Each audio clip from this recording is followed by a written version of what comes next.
Una vez más a esta nueva sección que tenemos en las clases. Vamos a tratar de hoy cubrir una nueva sección, un nuevo tratado, un nuevo documento, Pirkei Avot. Por esto les decía que el día de hoy vamos a no adentrarnos de a llenos en la enseñanza principal de este documento, que es la enseñanza del Musar, o sea, la enseñanza de la ética, de la moral, desde la óptica judía, desde la óptica del pueblo de Israel, basada en la Torá, en los principios de la Torá. Hoy, como introducción, vamos a comprender el tratado, o sea, este tratado Avot, que también se conoce como el Pirkei Avot, los capítulos de los padres, las secciones de los padres.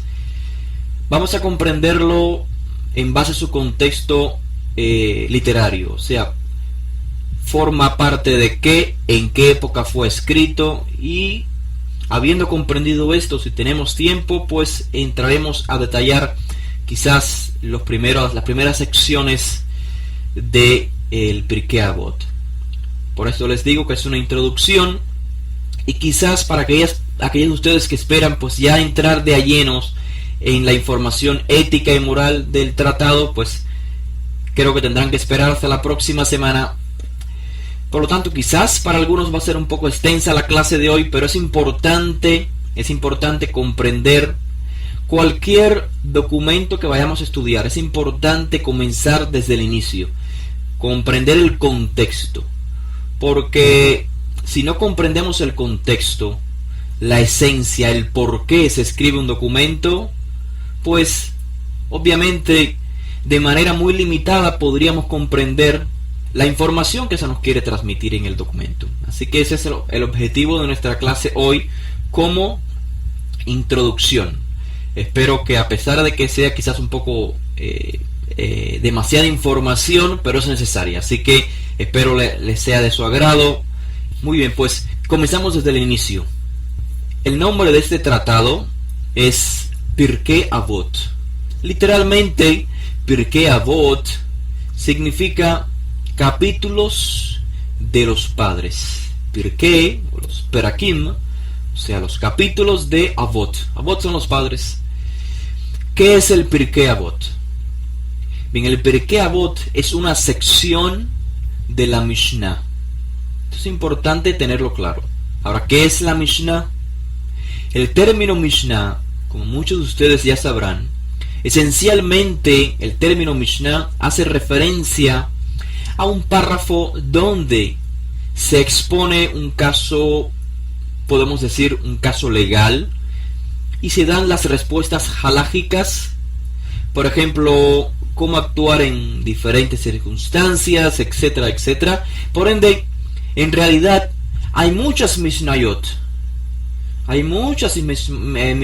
o sea, hay muchos párrafos de contexto halágico, pero en sentido general, todas estas Mishnayot, todos estos párrafos de contexto legal, conforman lo que se llama la Mishnah, en sentido general. Entonces, ¿qué es la Mishnah? En este sentido general, bien, la Mishnah es el conjunto de Mishnayot, o sea, el conjunto de enseñanzas de diferentes maestros desde un poco antes del siglo I hasta inicios del siglo III, me refiero a la era común. Esto lo hablamos de manera breve en la clase anterior.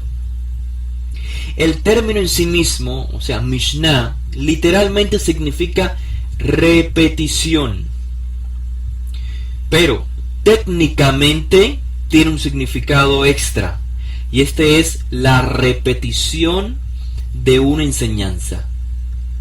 Lo repito, el término hebreo Mishnah significa repetición, pero técnicamente en este ámbito del halajá, el término Mishnah significa técnicamente repetición de una enseñanza.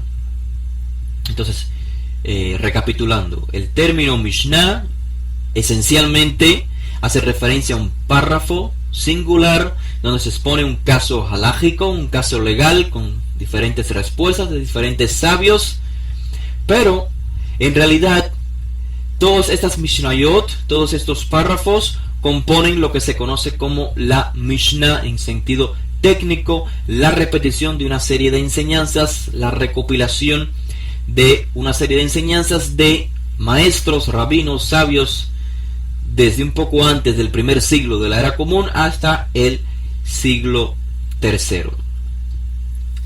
La edición de la Mishnah, tal como la tenemos hoy, es el producto, de acuerdo a los expertos en esta literatura. El autor de esa edición es el rabino Yehuda Hanassi, y esto se debe a que desde alrededor, como ya dije, desde el primer siglo antes de la era común, diferentes maestros ya iban compilando sus halajot, sus decretos legales, sus explicaciones sobre las misbot, sobre los mandamientos, y luego los discípulos de esos maestros siguieron el trabajo del maestro.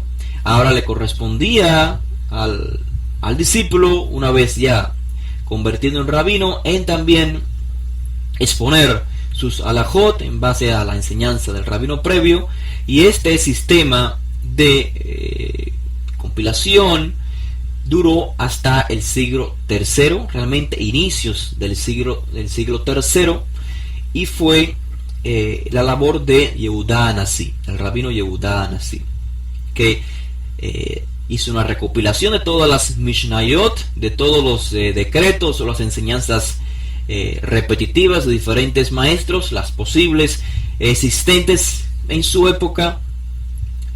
Y esta edición entonces de todas las Mishnayot es lo que dije al inicio, se conoce por la Mishnah de Yehuda Hanassi. Ahora, por supuesto, hay una relación entre la Mishnah y el Talmud. ¿Cuál es la relación? Una vez que finaliza la Mishnah, esta recopilación de las enseñanzas repetidas, finaliza a inicios del siglo tercero, entonces los que siguieron el estudio, los que siguieron comentando sobre la Mishnah, explicando los detalles de la Mishnah, toda esta información de estos maestros que continuaron después de los personajes y los maestros mencionados en la Mishnah, entonces toda su explicación y sus comentarios fueron registrados en un documento que se le tituló la Gemara. O sea, la Gemara se puede decir en términos simples que es el comentario de la Mishnah. Entonces, la unión de la Mishnah y la Gemara es lo que conforma el Talmud, es lo que se define como el Talmud, la enseñanza primeramente de los sabios desde un poco antes del primer siglo hasta el siglo tercero. Eso es la Mishnah. Luego los comentaristas de la Mishnah hasta el siglo V aproximadamente formaron lo que se llama la Gemara, que es el comentario, se puede decir, de la Mishnah. Y ambos, la Mishnah y la Gemara, conforman entonces lo que es el Talmud. Así que esa es la relación de la Mishnah en relación al Talmud. Habiendo aclarado estos detalles, también es interesante hacer notar que la Mishnah está subdividida. O sea, esta recopilación de muchas Mishnayot que llevan por título en general la Mishnah está subdividida en capítulos y, por supuesto, en tratados.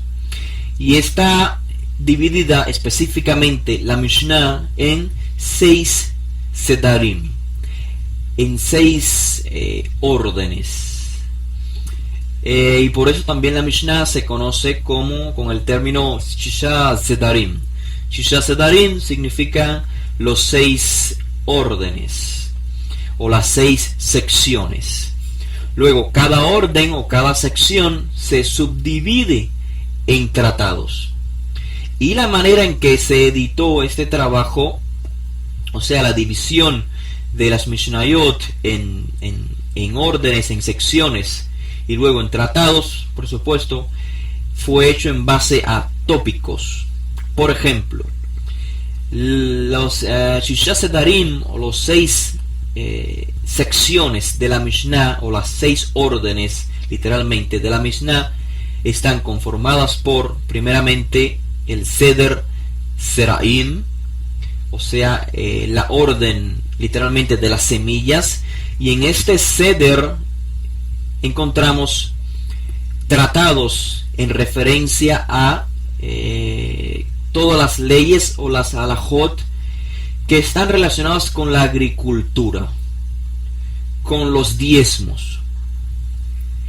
Tenemos además el Seder Moed, o sea, la orden Moed, y dentro de esta sección Moed, que significa literalmente convocación o cita o la fecha, dentro de este orden tenemos diferentes tratados, por ejemplo, el tratado de Shabbat, el tratado de Yom Kippur, el tratado de Sukkot, o sea, todo lo que es relacionado con las convocaciones, las fiestas de Israel, están dentro de este Seder, Moed. De igual manera, tenemos un tercer Seder, una tercera sección de la Mishnah, que lleva como título Nashim. Nashim significa mujeres. Dentro de esta sección o este orden encontramos tratados, por ejemplo, sobre el Nisuim, o sea, el casamiento, los divorcios y demás. Tenemos también otro Seder, otra sección titulada Nezikim. Nezikim significa literalmente daños. Los tratados que encontramos en la orden Nezikim tratan sobre las leyes civiles, la corte de justicia, testimonios, etcétera, etcétera. Tenemos un quinto Seder en la Mishnah que lleva como título Kodashim. Kodashim, ustedes ya sabrán, significa las santidades. Por lo tanto, dentro de este orden, dentro de este Seder que lleva como título Kodashim, encontramos tratados sobre las cuestiones del templo, todo lo que tiene que ver con el Bet HaMikdash, los sacrificios, korbanot, e inclusive el kashrut, o sea, las medidas en referencia a la dieta, porque recuerden, los sacrificios se hacían en el Bet HaMikdash, los sacrificios de los animales. Y tenemos finalmente un sexto Seder, un sexto orden de la Mishnah, una sexta sección que lleva como título Taharot. Taharot significa la pureza. Entonces tenemos tratados en esta sección, tratados de pureza familiar, en cuestiones de la mujer, o sea, Taharat HaMishpacha. También se trata sobre la pureza en referencia a la muerte y demás temas similares. O sea, que la composición o la estructura de todas las Mishnayot, de todos los tratados, fueron hechos en base a tópicos.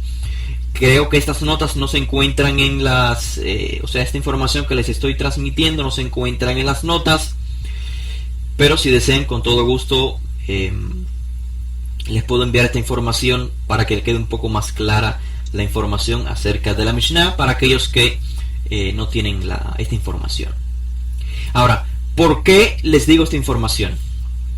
La razón por qué les hago esta explicación detallada sobre la estructura de la Mishnah, de los Sedarim de la Mishnah y de los diferentes tratados, es porque quiero preguntarles: ¿dónde pensarían ustedes en el caso de que ustedes fuesen, digamos, Yehudá Hanassi, el último editor de la Mishnah? Si ustedes fuesen los editores de la Mishnah, ¿en dónde ustedes colocarían el Masejet Avot, o sea, el tratado de Avot, o como se conoce, el Pirkei Avot? ¿En qué sección de la Mishnah? Recuerden que el Masejet Avot, o sea, el tratado Avot, los tratados fueron colocados en dependencia del tópico del Seder. Cada Seder entonces fue subdividido en tratados. Ahora, el tratado que vamos a estudiar, tratado de ética, de moral, de Musar, Avot, Pirkei Avot, ¿dónde ustedes creen que debería ser colocado? El primer tratado trata sobre las semillas, sobre la siembra, las leyes de agricultura, los diezmos. El segundo trata sobre las convocaciones, Shabbat, las fiestas. El tercer Seder, la tercera sección de la Mishnah, trata sobre las mujeres, sobre el casamiento, sobre divorcios. El cuarto es Nezikim, trata sobre daños, leyes civiles, la corte de justicia. El quinto, Kodashim, los sacrificios del templo, Kashrut, que se debe comer, que no se debe comer. Y en sexto lugar, la pureza familiar, la pureza en referencia a la muerte, etcétera, etcétera. ¿Dónde creen ustedes? Y nos dice que en el primer tratado tiene sentido, tendría sentido, ¿por qué? Porque es lo principal. Todos comenzamos desde un inicio y es importante que cuando la persona estudia halajá, estudia temas legales, parta también de la ética y la moral, porque si dependemos solamente de legalidad, entonces nos convertimos pues en personas, podemos llegar al grado de hipócritas.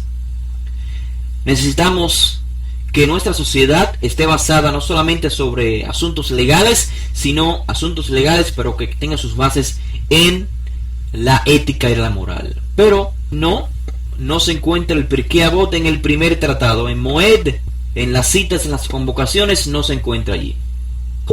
Nos dice que el Pirkei Avot debiese encontrarse en el sexto, o sea, en el tratado de Taharot, de pureza familiar, de la pureza, sí, la pureza en el sentido ritual. Pero no se encuentra tampoco allí, aunque tendría también sentido, porque nuestra pureza de igual manera no debe estar basada solamente en cuestiones rituales, sino en cuestiones espirituales, la ética, la moral. Lo mismo nos comenta que debiera estar en el tratado Taharot. Por supuesto tiene cierta lógica, pero lo que les quiero transmitir es la lógica que tuvo el editor de la Mishnah. Y quizás nos va a sorprender, pero vamos a encontrar un sentido razonable en su elección. Bien, el Masejet Avot, el tratado Avot, o como se conoce también como el Pirkei Avot, los capítulos de los padres, las secciones de los padres, se encuentra en el Seder Nezikim, en el cuarto Seder, donde habla de daños, la cuestión sobre corte de justicia, los testimonios, etcétera, etcétera. ¿Por qué razón? ¿Por qué razón? Porque es el mismo principio, yo estoy seguro, por el cual ustedes han pensado que debiera ser lo más razonable colocar el tratado Avot como dijo, en el primer tratado, porque es importante partir de la ética y de la moral. O en el tratado, el último tratado, Taharot, que nos habla de la pureza. De igual manera, el mismo principio se aplica en el editor de la Mishnah, pero lo canalizó un poco más. ¿Por qué? Porque Nezikim trata sobre aquellas halajot que se deben aplicar en nuestra interacción con los demás seres humanos, con nuestro prójimo, con nuestro semejante. De manera que cuando alguien nos haga un daño, no debemos hacer un juicio a la ligera, sino que debemos de partir, como bien estoy seguro ustedes plantearon su posición, debemos de partir en base a la ética, al Musar. Y por esa es la razón que el editor de la Mishnah colocó en el Seder Nezikim el Masejet Avot. O sea, es necesario que aquellos que estudian los términos legales en referencia a la interacción con nuestro prójimo, con nuestro semejante, que también estudiemos de igual manera la ética y la moral. Esa es la razón por la que Yehuda Hanasí colocó el tratado Avot en el Seder Nezikim. Y de ese tema hablaremos más adelante, un poco más detallado, sobre la cuestión legal y la importancia de la ética Aunque podemos hacerlo de entrada para que no se nos quede después en el olvido. Ya de hecho en la semana pasada, bueno, la semana pasada no, en la clase anterior, recuerdan, hablamos del tratado, hablamos del principio Lifnim Mishurat Adim. Bien, Lifnim Mishurat Adim significa literalmente actuar o conducirse dentro de los lineamientos de la ley. Muy bien, Wensimari, muchas gracias. Exactamente. Actuar o conducirse dentro del marco legal. Y especificamos por qué no debe ser comprendido ni traducido al español como actuar o conducirse más allá del plano legal. Pusimos el ejemplo del Shabbat.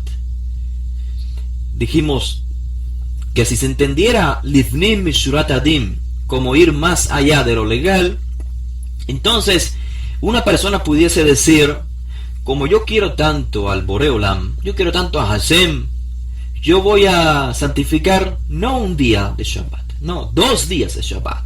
Voy a santificar, no sé, si Yom Shvi'i, el día séptimo, pero también Yom Shishi o Yom Rishon, el día sexto o el día después del Shabbat. Y así tengo 2 días del Shabbat o 6 días del Shabbat. Y por supuesto dijimos que esto no es razonable y no es la esencia de la misma. Y por lo tanto, Lifnim Mishurat Adim debe comprenderse como estar o actuar dentro del marco legal, dentro de lo que la Torah estipuló. Hay un marco o hay un espacio en el cual podemos movernos. Por supuesto, basados en el espíritu de la misma, en el espíritu de la Torah. Hay una ley, por supuesto, hay un dictamen, hay una sentencia, pero la persona debe saber que hay un espacio dentro de ese marco legal. O sea, es posible, fíjense qué interesante y qué aparentemente contradictorio puede ser, que es posible hacer algo legal y a la vez ser ilegal, a la vez no cumplir con los términos legales de la Torah. ¿Cómo así? El ejemplo del Shabbat. ¿Qué dice la Torah? ¿Qué dice la Mitzvah? Lo ta'aseh chol melachá. No harás ninguna obra en Shabbat. Puede haber alguien que piensa que no hacer nada en Shabbat es cumplir con la legalidad del mandamiento. Si la Torah dice Lo ta'aseh chol melachá, no hagas ninguna obra en Shabbat, entonces yo creo que actuar en base a la legalidad, cumplir estrictamente lo que dice el texto de la misma, entonces yo no voy a hacer nada en Shabbat. Me voy a sentar en una silla y de ahí no me voy a parar hasta que finalice el Shabbat. ¿Acaso esto es cumplir la legalidad de la misma? Por supuesto que no, porque si aún la vida de una persona está en peligro y esta persona que cree que está guardando la legalidad del Shabbat no hace nada por ayudar a esta persona, entonces realmente está profanando el Shabbat. Y de esta manera, lo que él piensa que es legal, no hacer nada, se convierte en ilegal. Quedar pasivo se convierte en algo ilegal. Por querer cumplir lo que es aparentemente legal, incumple con la esencia del Shabbat. El Shabbat no es el día de descansar, sino de encontrar el sentido verdadero a la vida. Por lo tanto, cuando la Torah nos dice Lo ta'aseh chol melachá, no harás ninguna labor en Shabbat, no es en el sentido simplista de sentarme en una silla y no hacer nada, sino que cuando la Torah nos dice esta misvá, es que es un medio para que tú ceses de tus quehaceres, de tus labores diarios, y puedas entonces en ese día de Shabbat dedicarte a la espiritualidad, que es la fuente de la vida. Pero no cesar de elaborar cesar de elaborar o trabajar simplemente ya, como si ese fuese el objetivo de la misvá. Cesar, ¿no? Es cesar con un objetivo. Y esa es la esencia de la misvá. Cesar de tus labores que te impiden alcanzar la espiritualidad. Todos los días de la semana, prácticamente los 6 días, laboramos. Estamos inmiscuidos en diferentes aspectos de la vida que nos dedican, o mejor dicho, nos toman el tiempo. Hacemos las 3 tefilot, pero de igual manera terminamos y nos vamos a trabajar, continuamos en el trabajo, en la labor, y no nos queda tiempo para conectarnos completamente como debiéramos. Llega el Shabbat y Hashem nos dice, debes reconocer que hay un creador. Y si hay un creador significa que la vida tiene un sentido. Y si hay un creador y la vida tiene un sentido es porque este sentido es espiritual y no material. Porque la esencia del creador es espiritual. Y si somos seres hechos a la imagen divina, entonces somos seres espirituales. Por lo tanto, cuando el ser humano, el hijo de Israel, descansa en Shabbat, o mejor dicho, no descansa, cesa en Shabbat, ese es el término Shabbat, significa cesar, está cesando no porque en el cese encuentra un fin, en el cese mismo, sino que el cese es un medio para encontrar realmente la esencia del Shabbat, que es la libertad del ser humano, la libertad no para hacer lo que yo quiera hacer, para dedicar ese día a las fiestas, o ese día hacer lo que a mí me dé la gana, sino para ese día cesar de todo lo que me desvía de la espiritualidad. Ese día dedicarlo a mi familia, a la comunidad, a la espiritualidad en sentido general. Así que, lejos de percibir el Shabbat como un momento de no hacer nada, es todo lo contrario, es el momento de encontrarle sentido a la vida. Y por eso digo que actuar, aquellas personas que dicen, no, yo no hice nada en Shabbat, yo no violé el Shabbat porque yo no hice nada, ¿creen ellos que están actuando Lifnim Mishurat Adim? No.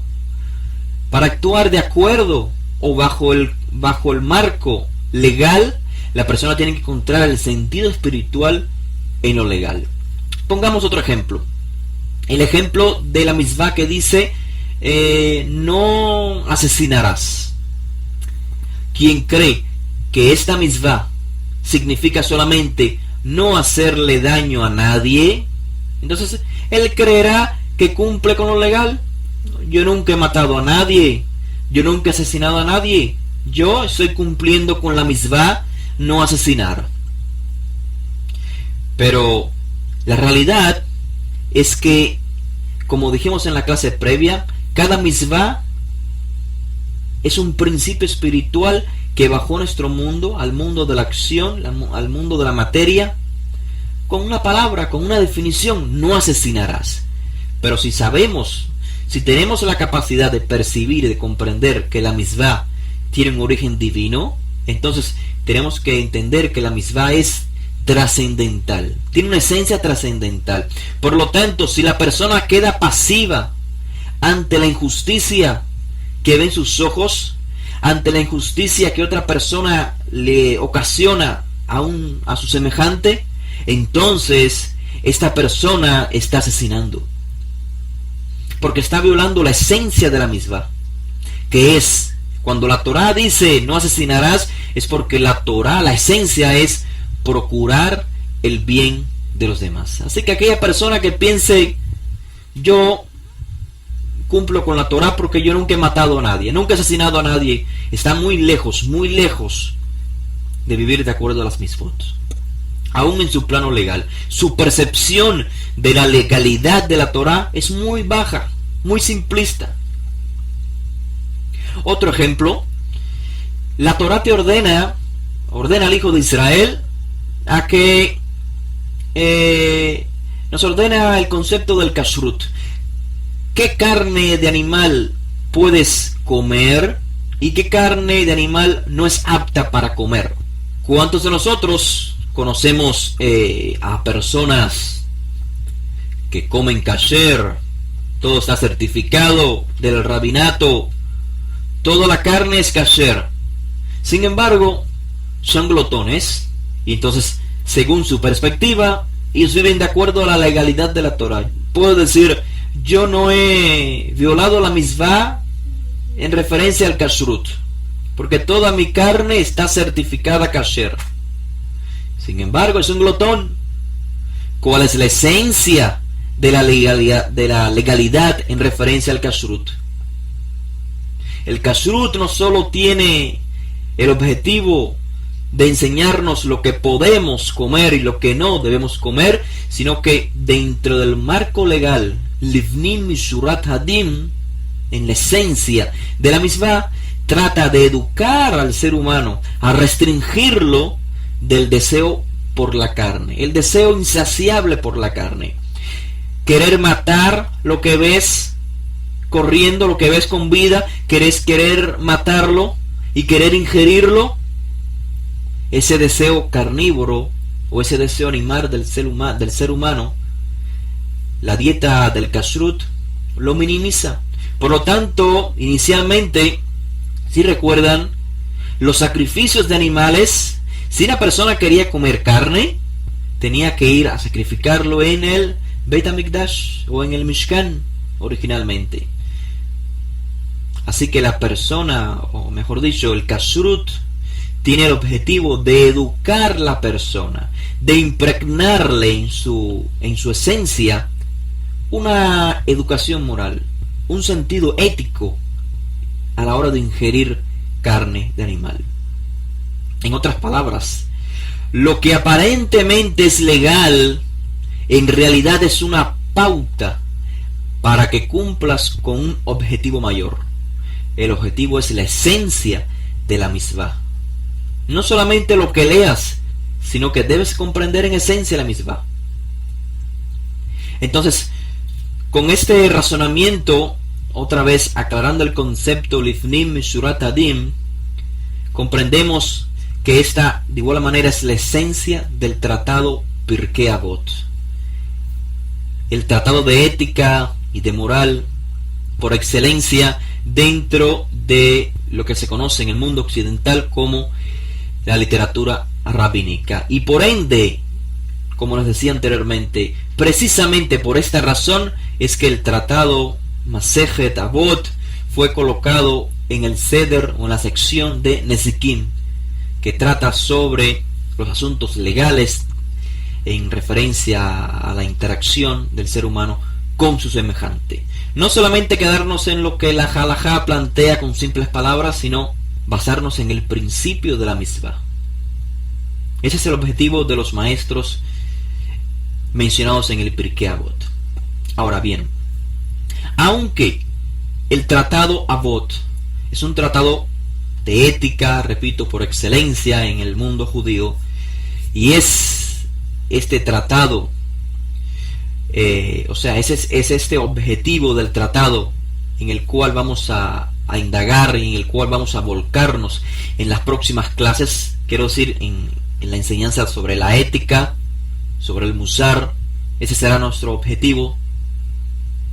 Debido a que hoy vamos a partir desde el inicio del tratado Avot, entonces vamos a partir entendiendo las primeras palabras, la apertura del tratado Avot, porque si ustedes leyeron el tratado Avot, veremos que las primeras palabras no son de ética específicamente, sino que es una declaración por parte del autor, una declaración que tiene muchas implicaciones. Y comprender entonces la implicación de esta declaración, o mejor dicho, las implicaciones de esta declaración inicial en el tratado Avot, nos ayudará a comprender la razón de la composición del tratado Avot. Como ustedes pueden ver en sus notas, en la pantalla están muy minimizadas, por lo que les envié las notas a sus correos electrónicos. Espero que las tengan en su pantalla y puedan entonces seguirme con la lectura. El capítulo primero y Mishnah 1, recuerden que, como dije anteriormente, el término Mishnah se refiere a un párrafo, a una sección, y por lo tanto, dentro de lo que se conoce generalmente como Mishnah, hay muchas Mishnayot.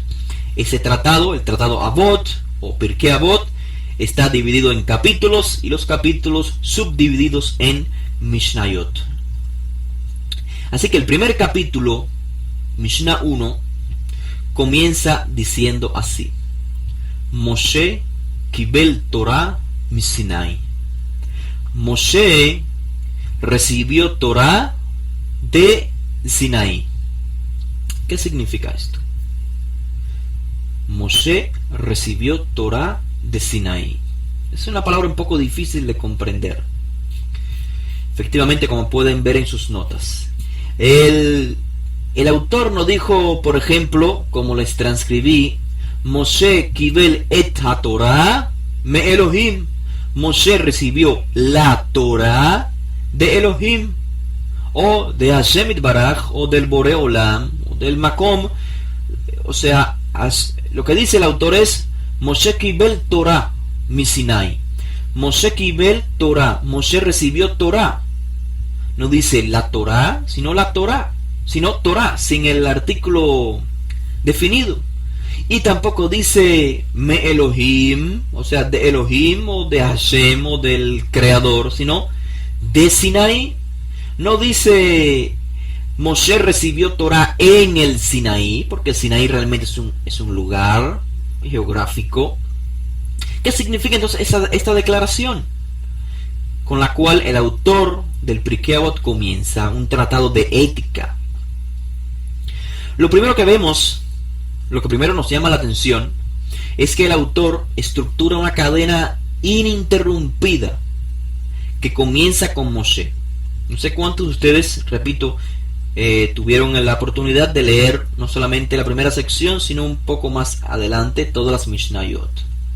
O sea, cuando comenzamos a leer en el primer capítulo y las Mishnayot, los diferentes párrafos que componen el primer capítulo, vemos que el autor ha estructurado una cadena de maestros, una cadena ininterrumpida que comienza con Moshe y continúa hasta un receptor que se llama Yohanan ben Zakkai. O sea, maestros que reciben, maestros que transmiten. Y si seguimos leyendo, como dije, hasta el capítulo 2, veremos que la última persona descrita como el receptor de esta Torah Misinai, de esa Torah de Sinai, es Rabban Yohanan ben Zakkai. Realmente el Pirkei Avot está conformado, originalmente eran de 5 capítulos con sus respectivas Mishnayot. Luego se agregó un capítulo más, el capítulo 6, pero los primeros 2 capítulos son los más importantes para poder comprender la razón del texto del Pirkei Avot.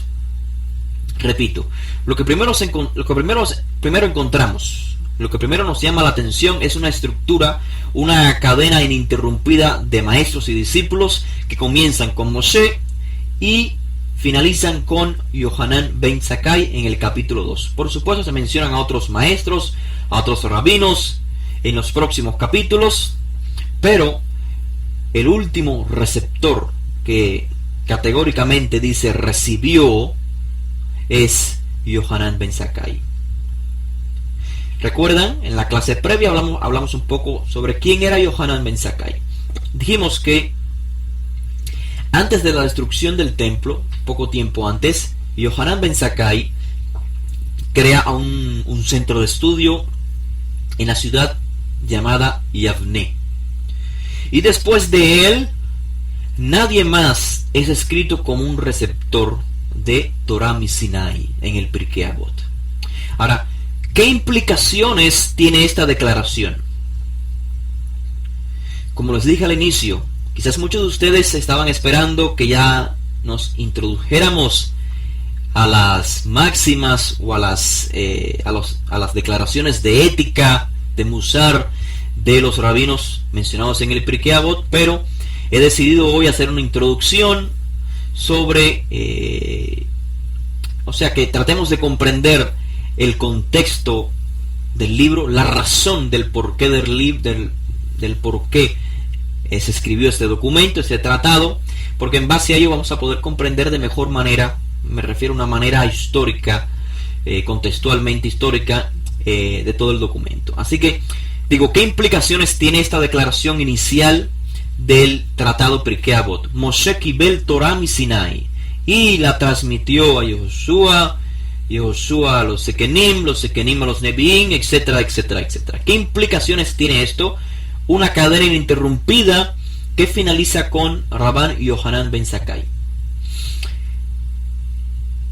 El texto, repito, dice Moshe Kibel Torah. Moshe o Moisés recibió Torah. No dice el texto, el autor no dijo Moshe Kibel eta Torah, Moshe recibió la Torah en Sinaí. No dice la Torah con el artículo definido. Muchos traductores pasan desapercibido esta primera sección. Realmente no tendría sentido decir Moshe recibió la escritura o las mitzvot y las transmitió a X, y X la transmitió a Y, e Y a la Z, y así el texto nos dice, el texto de la Torah, las mitzvot llegaron hasta Yohanan ben Zakkai. No tiene sentido absoluto, porque el texto de la Torah no fue entregado de manera privada o selectiva como lo manifiesta el autor, sino, o sea, como lo manifiesta el autor en esta lista, sino que la Torah fue entregada a todo Am Israel y eran los Kohanim los que se encargaban de enseñar. Así que el autor no se está refiriendo al Sefer Torah, a los libros de la Torah, ni a las mitzvot. No tiene sentido que se refiera al texto de la Torah. Algunos opinan que lo que el autor del Pirkei Avot se refiere es a la Torah oral, o sea, Hashem, además de darle a Moshe la escritura, los mandamientos, las mitzvot, le transmitió la interpretación de las mitzvot específicamente a Moshe, y luego Moshe la transmitió, esta explicación o esta Torah oral, a Yehoshua a los ancianos, etcétera, etcétera. Pero hay otra pregunta que nos podemos hacer. Si fuese una Torah oral, lo que el autor está haciendo referencia, ¿por qué el texto no dice Moshe Kibel Torot? Moshe recibió dos libros de Torah, o dos Torot. Tampoco dice el texto Moshe Kibel Torah Shebe'al Peh. Moshe recibió una Torah oral. De hecho, quizás muchos de ustedes no lo sepan, el término Torah oral, que hoy es muy popular dentro del ámbito del judaísmo, este término Torah oral o Torah Shebe'al Peh no aparece en toda la Mishnah. No aparece la frase Torah oral en la Mishnah, en este documento que registra las enseñanzas de los maestros desde un poco antes del primer siglo hasta inicios del siglo tercero. No aparece. El término Torah oral y la explicación de que hubieron dos Torot solo aparece en la Gemara, que como explicamos al inicio de la clase, la Gemara es la recopilación de los comentarios sobre la Mishnah. La Gemara, estamos hablando que tuvo su composición final, o sea, a partir cuando termina la Mishnah comienza a componerse la Gemara y finaliza aproximadamente en el año 500, o sea, 300 años después de la Mishnah aparece por primera vez el término Torah oral. Pero repito, esto no es lo que está diciendo el autor del Pirkei Avot. El autor de ese tratado de la Mishnah no menciona el término Torah oral. En otras palabras, la idea de que Moshe recibió una Torah oral aparte de una Torah escrita surge mucho tiempo después de los maestros mencionados en la Mishnah. Y el único objetivo con este término o con este concepto de Torah oral, que que produce ciertos maestros de la Gemara, su objetivo es darle autoridad al Talmud, o sea, darle autoridad a esta enseñanza particular que se encuentra en la Mishnah. Si yo digo que Moshe recibió una Torah extra a la Torah escrita y que esta Torah se encuentra en la Mishnah y en la Gemara, entonces le estoy dando autoridad al Talmud, que es la composición, repito, de la Mishnah y la Gemara. Es el mismo principio de que mencionan en otras religiones, el mismo principio pero en forma diferente. Otras religiones dicen, este escrito es inspirado, y por lo tanto si es inspirado, tiene autoridad. O sea, Dios me dijo, Dios me reveló, y esto es lo que yo copié, y esto es lo que yo recibí. Es un método, un modo de darle autoridad a cierto escrito, a cierta enseñanza.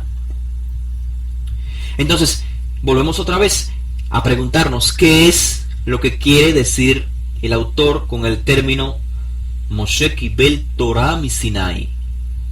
¿Qué es realmente lo que recibió Moshe y que luego transmitió?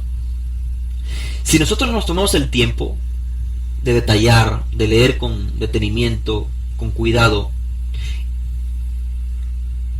nos damos cuenta en el Pirkei Avot que los receptores de la enseñanza que reciben transmiten algo totalmente nuevo en comparación con lo recibido.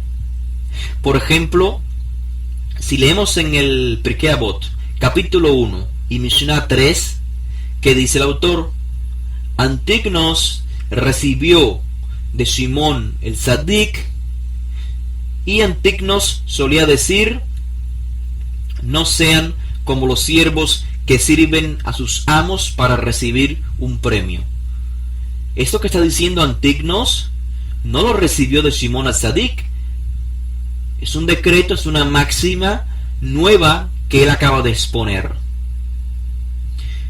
Vamos a la Mishnah 4 del mismo capítulo primero y leemos, Yosef ben Yoezer y Yosef ben Yohanan recibieron de ellos, o sea de Antignos y de Shimón el Tzadik.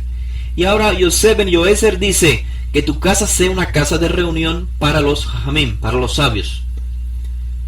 Esto no es, esto que está transmitiendo Yosef ben Yoezer no es lo que le transmitió Antignos ni tampoco Shimón al Tzadik. O sea, reciben, nos dice el autor, reciben Torah Misinai, pero luego transmiten algo nuevo que también es categorizado como Torah Misinai. Entonces, ¿qué quiere decir el autor? Cuando el autor nos dice, nos plantea esta información, él no está usando el término Torah Misinai para hacer referencia a una enseñanza particular, una sola, que fue recibida originalmente por alguien y que esta misma enseñanza fue transmitida por generaciones y generaciones. No, acabamos de ver que una persona, un maestro transmite, y el receptor, cuando él transmite algo nuevo a lo que, en comparación con lo que él recibió. Tampoco dice el autor, como ya dije anteriormente, el autor no dice Moshe Kibel Torah, o sea, Moshe recibió Torah Besinai, en Sinai. No, sino que dice Mi Sinai.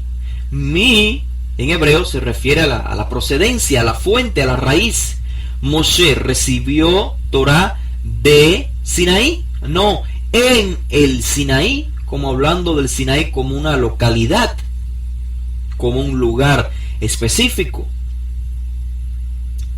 Así que cuando el autor dice Moshe Kibel Torah mi Sinai, se está refiriendo al Sinai como una fuente, como la procedencia. La Torah de Moshe es de Sinai, la Torah de Shimón al-Tzadik es de Sinai, la Torah de Antígonos es de Torah de Sinai, la Torah de ambos Yosef son de Sinai, etcétera, etcétera, etcétera, hasta que llega a Yohanan ben Zakkai. Así que lo que quiere decir el autor es que lo que cada persona, lo que cada sabio, lo que cada maestro en esta cadena particular, ininterrumpida, según el autor, lo que cada persona haya recibido y haya transmitido es categorizado como Torá de Sinaí. O sea, una enseñanza, aunque nueva, aunque diferente a la recibida del maestro previo, pero tiene la misma autoridad de la enseñanza de Moshe, la misma autoridad de la Torá de Sinaí, de aquella fuente de Sinaí. Sinaí es la fuente, es la esencia, es la revelación, lo que pasó en Sinaí. Por lo tanto, el término Torá no hace referencia ni al texto de la Torá escrito, ni al concepto de Torá oral que no existía en el tiempo de la Mishnah, sino que Torá, como ustedes saben, viene de Jora'á. Jora'á significa enseñanza. Moshe recibió una enseñanza Sinaí, de revelación divina. El origen es de Sinaí. ¿Qué pasó en Sinaí? Hubo revelación divina. Por lo tanto, después del Sinaí continuó habiendo revelación. ¿Para quiénes? Para solamente este grupo particular de sabios. Así que, entonces, ¿qué significa Torah mi Sinaí? Realmente es una frase técnica que es usada en otras ocasiones en la Mishnah. Por ejemplo, en algunas instancias en la Mishnah se usa la frase halajá le Moshe mi Sinaí. Una halajá, un procedimiento de Moshe de Sinaí, mi Sinaí.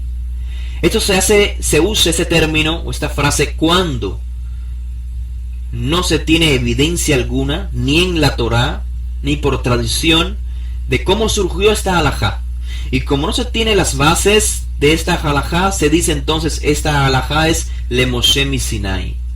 Esta halajá tiene autoridad divina, aunque no sepamos su origen.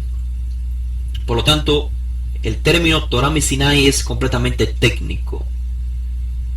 Claramente, repito, no se refiere a la Torá, ni a, o sea, la Torá escrita, ni al Sinaí como un lugar físico, sino como la fuente. O sea, la procedencia es Sinaí, la procedencia es o sea, la fuente, la revelación.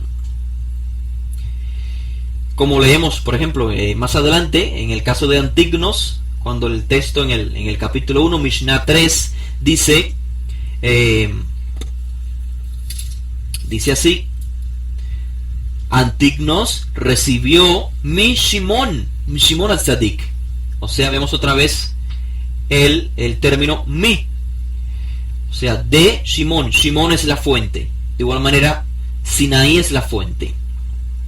De manera que, aunque el autor no sabe, el autor del Pirkei Avot no sabe lo que transmitió Moshe, lo que transmitieron los profetas cuando él dice Moshe recibió Torah de Sinaí, la transmitió a Yehoshua, su discípulo más destacado, Yehoshua a los Sekenim, a los ancianos, a los líderes de la nación de Israel, los Sekenim continuaron, etcétera, etcétera, etcétera. Pero el autor no tiene información realmente de lo que pudo transmitir Moshe a los profetas, aparte de lo que está escrito, sino que el autor solo tiene conocimiento de lo que ciertos maestros, los cuales él estructura en una cadena ininterrumpida, lo que ellos dijeron. ¿Por qué? Porque están alrededor de su época, tiene acceso a su información, a lo que se escribió y él recibió, a lo que le transmitieron, pero no tiene información de lo que Moshe y los profetas pudieron decir. Ahora, cuando el autor, a pesar de que carece de esta información para poder sostener su declaración de que los maestros del Pirkei Avot, mencionados en el Pirkei Avot, están conectados con Moshe, aunque él no tiene la información que evidencie lo que Moshe dijo aparte de lo que está escrito, cuando él conecta a estos maestros con Moshe, trazando una línea entre ellos y Moshe, está queriendo decir el autor, no solo que después de Sinaí continuó habiendo revelación de Torah, de Torah con autoridad, de enseñanza con autoridad divina, sino que además solo un grupo selecto, un grupo particular de maestros han tenido acceso a esa revelación. El autor de Avot hizo lo que yo creo que a nadie se le hubiese ocurrido en aquel momento de la historia. O sea, conectar a ciertos maestros de los siglos primeros de la era común con los profetas y con Moshe. A nadie se le hubiera ocurrido, porque hay una distinción, mucho tiempo de asimilación entre el regreso de Babilonia y, o sea, Esdra, Nehemías y todos aquellos líderes con los maestros mencionados en la Mishnah, particularmente en el Tratado de Avot.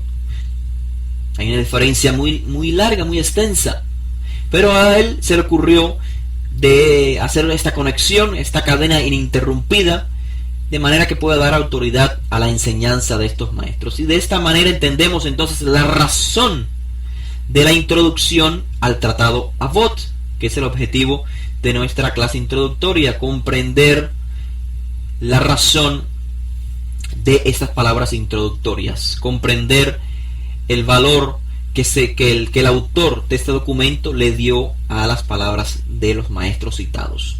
O sea, los maestros mencionados en Avot, en el Tratado Avot, son los mismos maestros mencionados en la Mishnah.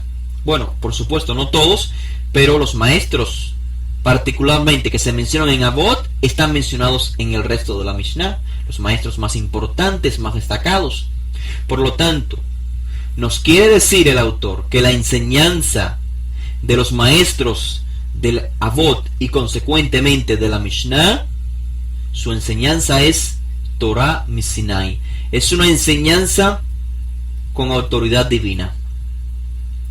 Pero atención, en ningún momento, en ninguna sección de la Mishnah, exceptuando el tratado Pirkei Avot, en ninguna sección de la Mishnah, algún maestro dijo que sus enseñanzas vinieron de Moshe o de los profetas.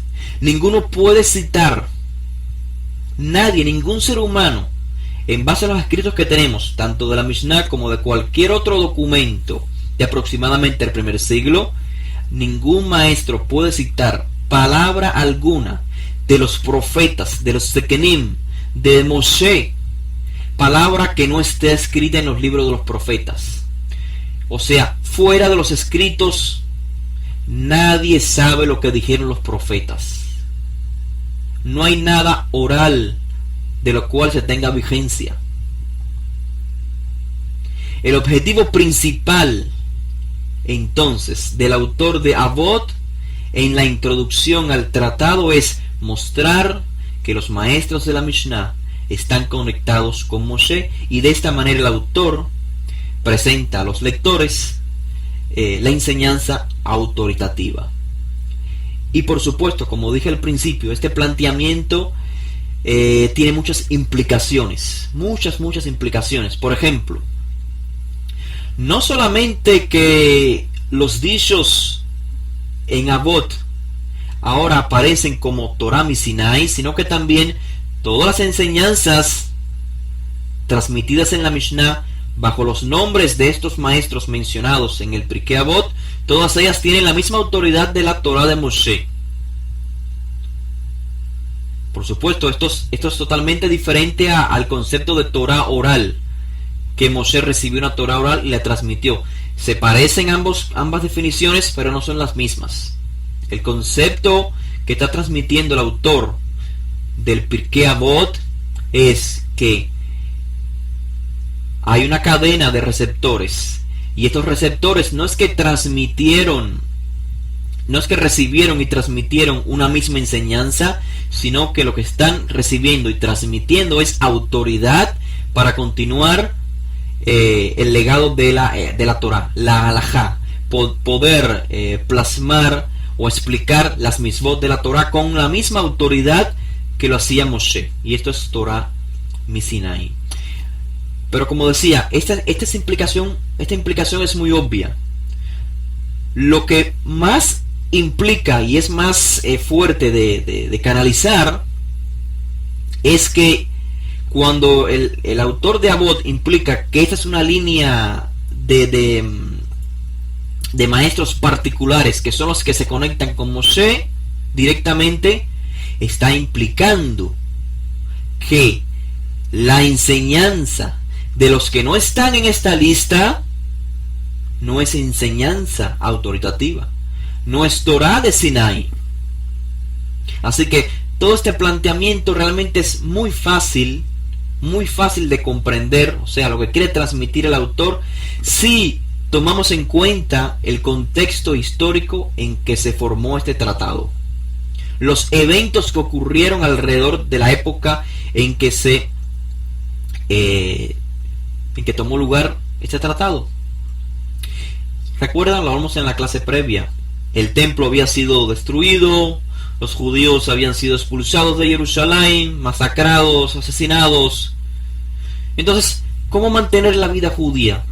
¿Quién tendría autoridad para hacerlo? Con las persecuciones romanas. ¿Qué sucedería con los saduceos ahora que se destruye el templo? Si la vida de todo judío estaba basada alrededor del templo, ¿cuánto más los saduceos, que eran Kohanim, que eran descendientes supuestamente de Sadoc, el Cohen, que oficiaban en el templo? ¿Qué sucedería con los esenios? ¿Qué sucedería con los fariseos y el resto de los grupos? ¿Qué sucedería con los líderes que gobernaban la nación?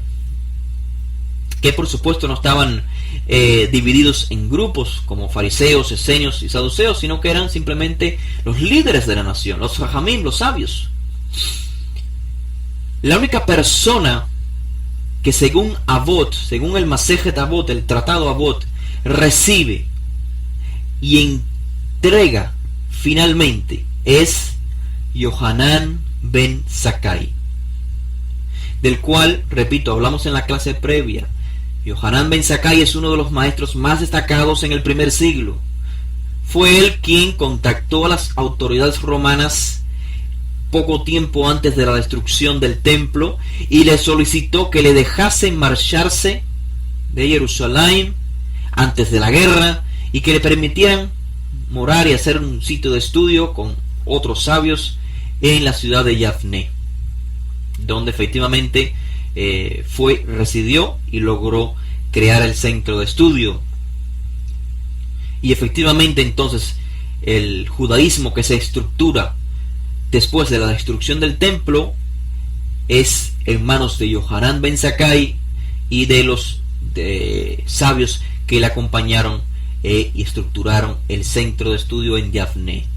Los saduceos, los esenios, los fariseos, todos ellos desaparecen con el tiempo.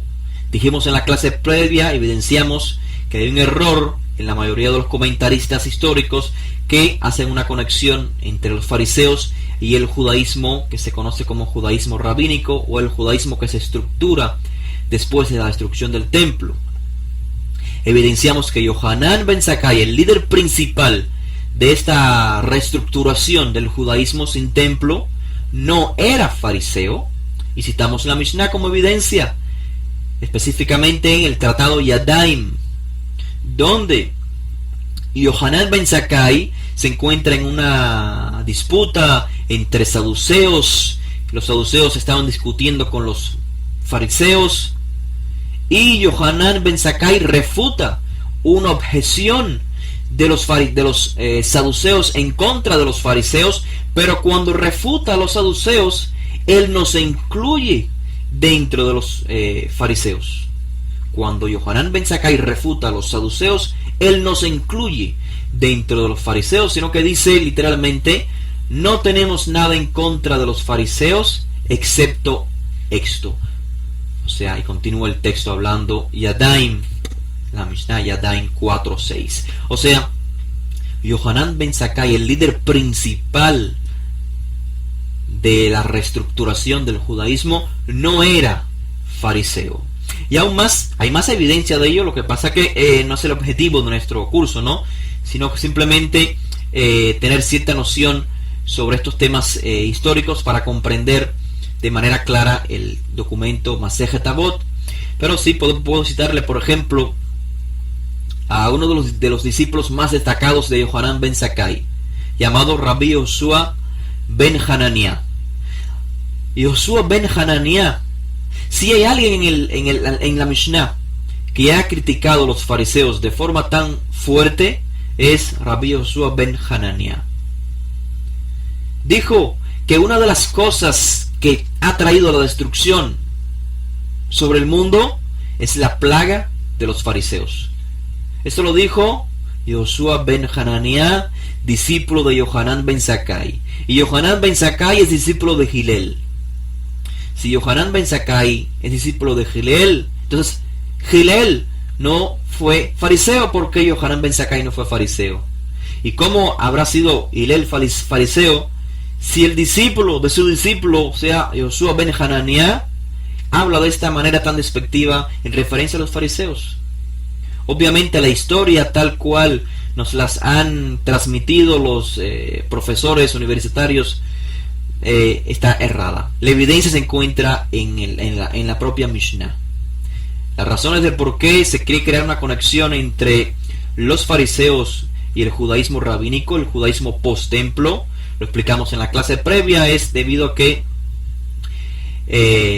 la mayoría de las disputas, de los enfrentamientos, de los debates halágicos en lo que se conoce como el Nuevo Testamento es entre Rabbi Yoshua de Nazaret y los fariseos, y esta percepción se transmite entonces a nuestros días. Los practicantes del judaísmo rabínico de igual manera tienen disputas contra los discípulos de Yoshua en los días modernos, y entonces crean de manera retrospectiva, plantean: nosotros somos los descendientes de los fariseos, porque así como los fariseos tuvieron debates, enfrentamientos con Yoshua, de igual manera nosotros tenemos enfrentamiento. Pero lo razonable es lo que les acabo de transmitir. Hay evidencia en la propia Mishnah de que los que instituyeron, los que se dedicaron a reformar el judaísmo post-templo, no eran fariseos. Los fariseos eran un grupo más, como los saduceos, como los esenios, y por supuesto tenían mucha alineación, muchas cosas en común con los hajamim, con los sabios, con los rabinos mencionados en la Mishnah, pero no significa que fuesen lo mismo. La evidencia la encontramos inclusive en el texto hebreo de Mateo, donde siempre se hace la diferencia entre sabios y fariseos, o entre escribas y fariseos. No eran el mismo grupo. Así que recopilando, fue precisamente allí, en Yafné, en este nuevo sitio donde Yohanan ben Zakkai se retira antes de que el templo sea destruido. Allí en Yafné es donde tiempo posterior Gamliel II solicita la composición de una verajá contra los demás grupos. Y por esto digo que, comprendiendo todo esto, podemos comprender la razón del por qué el autor del Pirkei Avot comienza de esta manera diciendo: hay una cadena ininterrumpida de sabios, y esta cadena son los sabios que recibieron Torah mi Sinai. Toda aquella persona fuera de esta cadena, fuera de esta línea, que concluye o que se canaliza por Yohanan ben Zakkai, quien no está en esta línea, no ha recibido Torah mi Sinai. Y el contexto, les repito, es histórico del por qué estas palabras. Les decía que precisamente en Yafné, en la institución de Yafné, iniciada por Yohanan ben Zakkai, se estipula por orden de Gamliel II una composición de la Birkat Haminim. La Birkat Haminim es una bendición, o es una declaración en contra de lo que este judaísmo naciente denominaba como minim, o sea, los sectarios. Una declaración que se incluyó en las oraciones diarias, que se dice, o sea, que sean destruidos todos aquellos que no forman parte de este naciente judaísmo, ¿no? de esta percepción. O sea, si eres esenio, eres catalogado minim, sectario, eres saduceo, de igual manera, y así, consecuentemente, todo aquel que no formó parte de Yafné, todo aquel que no se unió a esta nueva percepción, que de hecho era necesaria, frente al enfrentamiento de Roma, la destrucción del templo, la expulsión de Jerusalén, de los judíos de Jerusalén, es necesario la unificación. Pero ¿a qué costos? A costos de declarar a otro judío que no percibe la halajá, tal como yo, declararlo hereje. Todos estos eventos, todos estos momentos dramáticos, o yo diría determinaciones irremediables en la historia judía, son el trasfondo de no el Pirkei Avot en general, sino la introducción, las palabras introductorias del Pirkei Avot. O sea, ya para este momento de la historia hay un grupo selecto y los demás son categorizados como minim. No más grupos, quien no está con nosotros es un sectario, es un hereje. Y de hecho, de entre los mismos maestros sabios mencionados en la Mishnah, aquellos que no se acogieran o aceptaran el dictamen halájico de la mayoría o del líder más con más autoridad, era excomulgado. Se dieron varios casos de excomunión. Así que es algo realmente un poco triste en nuestra historia. Así que estas son las implicaciones alrededor de la introducción de Avot. O sea, la monopolización y la dominación en lo que son los aspectos religiosos. O sea, nosotros somos los que decretamos la halajá, y quien no esté en contra es aceptado, quien esté en contra es excomulgado. Pero repito, esta es la realidad en base a la introducción. Vamos a ver a continuación, en base a una tabla que tienen ustedes en su nota, la tabla número 1, donde vamos a ver a continuación donde es posible que el texto del Avot, del tratado Avot, fuese revisado en tiempo posterior y haya sido incluido quizás este inicio, esta elección o esta estructura de cierta línea de maestros que se conectan con Moshe. En la imagen, en la tabla número 1, ustedes pueden ver la estructura de lo que parafraseado quiere decir el autor del Pirkei Avot, o el autor, podemos decir, de la revisión del Pirkei Avot en su primera Mishnah.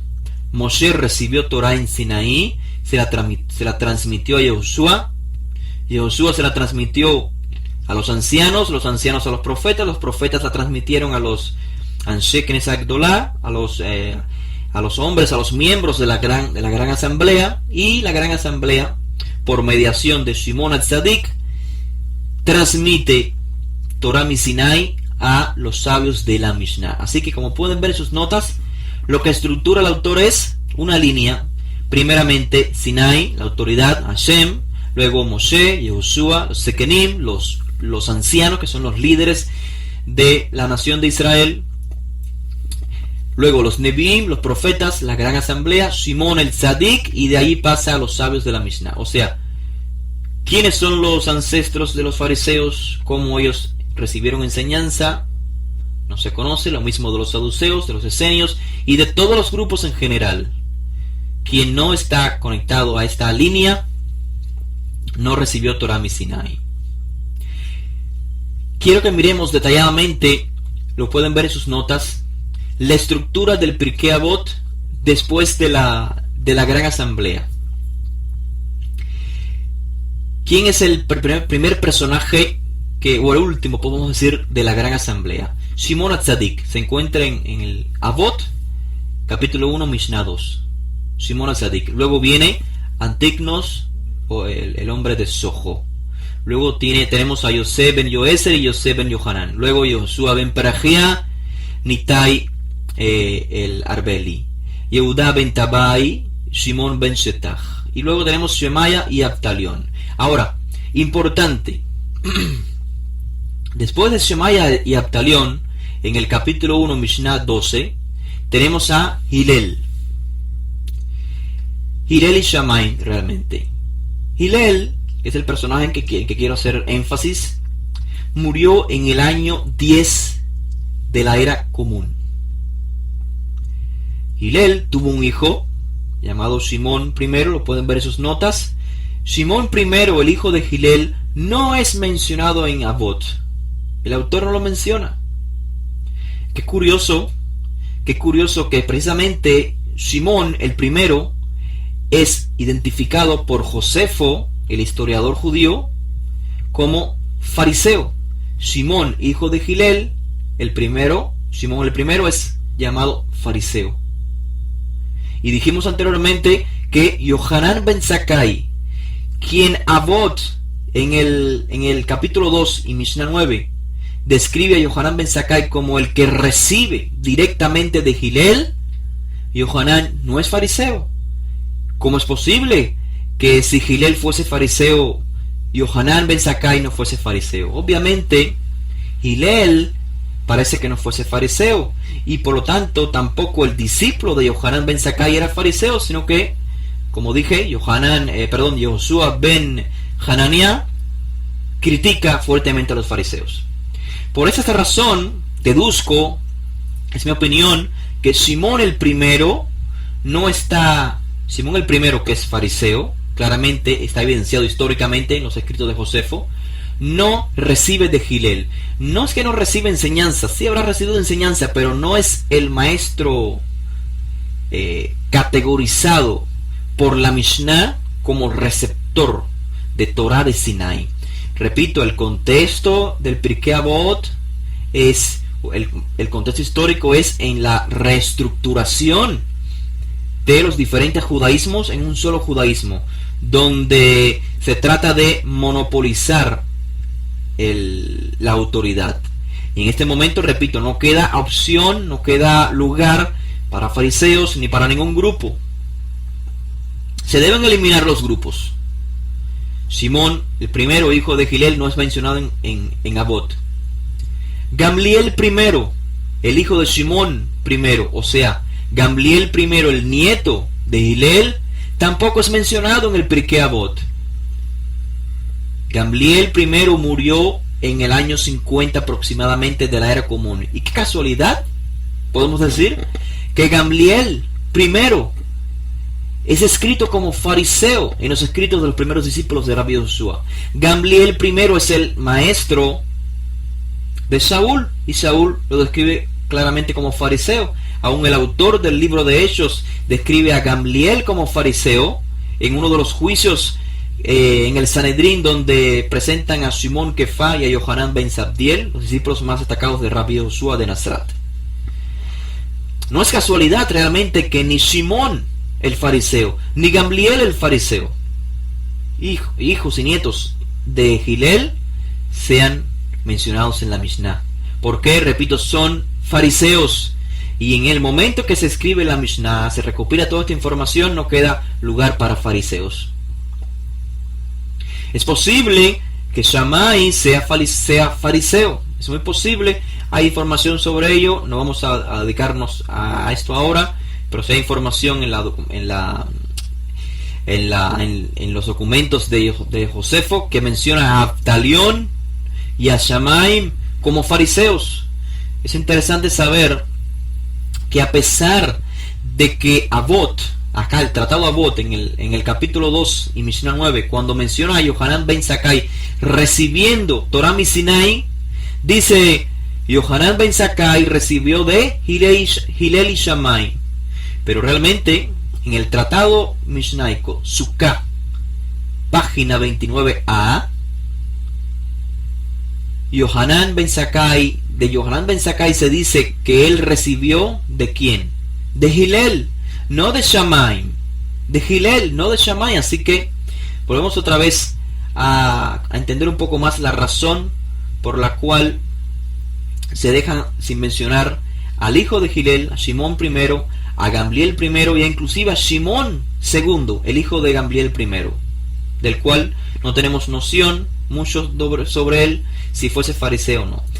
Ahora, en el capítulo 1, Mishnah 16, se menciona a Gamliel segundo. Qué curioso.